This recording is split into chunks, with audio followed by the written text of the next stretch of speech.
With Root Riders being so strong in the meta, a lot of base builders are building anti-Root Rider bases. And if you come across one of these bases, I have an army comp that will obliterate the base. Let's get into it. We'll go back to the Clash Tips YouTube channel. This is the army that I'm using to obliterate any anti-Root Rider base. And there are definitely going to be signals that you can see in order to determine whether or not you need to hit it with this army. And that is none other than Super Witches. I will put the army composition in a link in the notes below this video if you'd like to find it. But essentially, I'm bringing 4 Super Witches, I'm bringing 5 healers, I'm bringing a few loons, I'm bringing 2 super wall breakers, and then of course with our spell complement, I'm bringing 2 rages, a jump, 2 freezes, 2 invis, and earthquakes. Not like you can't see it yourself, right? Now with our CC, we're going to be bringing in Root Riders in the CC. Now, there are stronger CCs that you can bring, such as a Yeti CC, but the reason we're bringing Root Riders is so hopefully they can come up behind our Super Witches, break through some compartments, if the pathing works out, but that's the army camp that we're going to be using, the army composition that we're going to be using. Let's get into the attacks to show you how it's done. Now, one key component of this attack is you're going to have the fireball on your Warden. And while you can do this at not quite max, you are going to have to have it leveled up a lot in order to make this attack successful. If you can have it max, that's obviously going to be ideal. But the first thing that you want to look for whenever you're doing this attack is where in the world are we going to use the fireball in the space? Now, typically, I will try to get rid of the Eagle first, or the Monolith first, or the Clan Castle. Those are definitely my top 3 targets.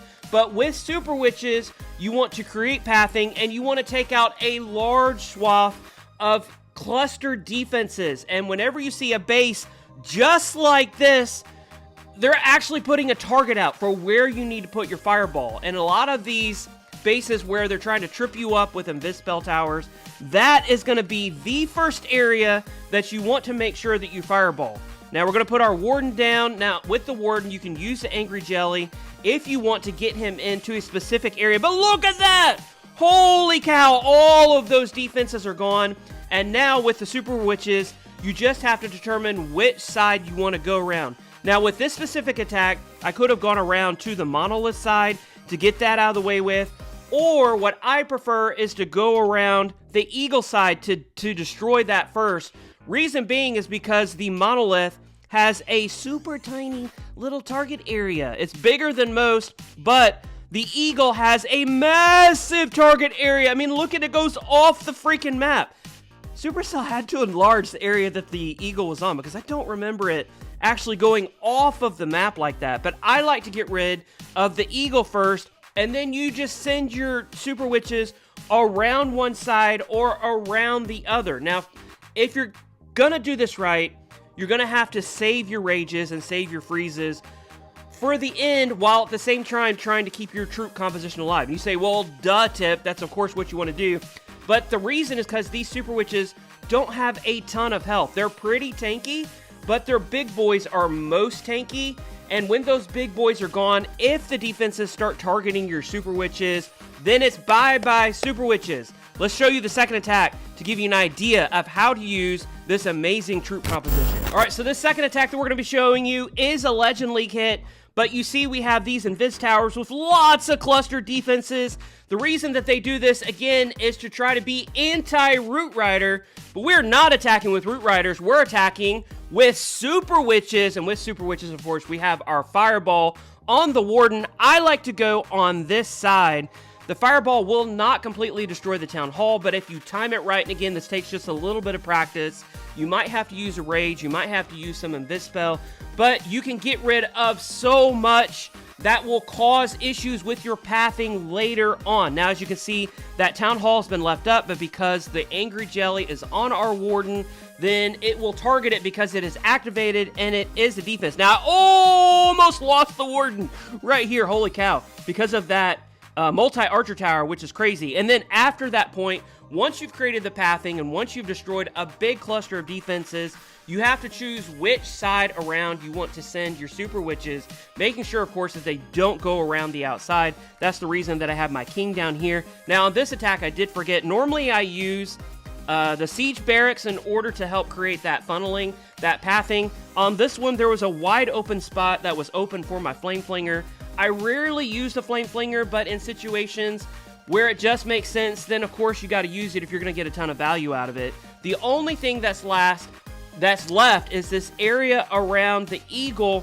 And again, this is the reason why you want to make sure that you save a couple freezes, that you save an Invis-Spell. I bring 2 Invis-Spells and 2 freezes with every single Super Witch attack in order to make sure that my troops don't get mowed down if these are the last cluster of buildings that they're going to hit. Now, again, I don't like saving the Eagle until the end.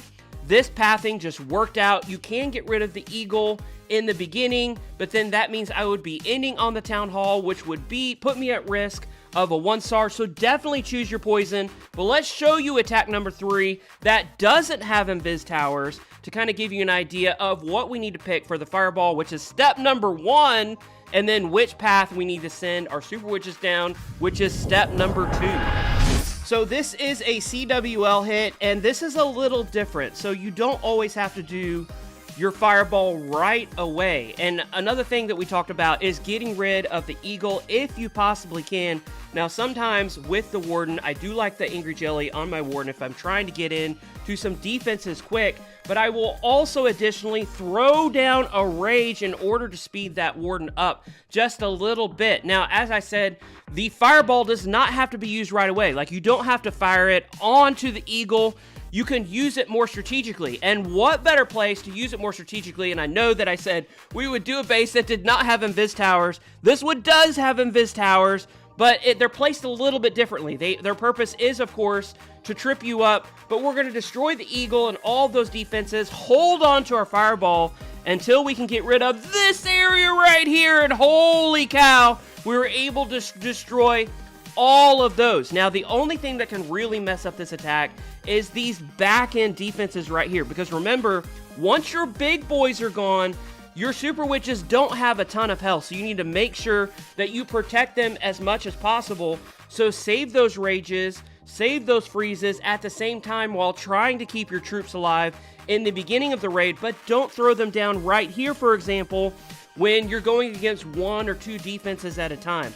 Now, we're going to place that Jump Spell in the most opportune place. We're obviously using those Invis Spells in order to save our troops' health. Now, we could have placed our Rage spell just a little more optimally, but notice we placed those free spells right down there in the end, because notice how quickly our Super Witches died.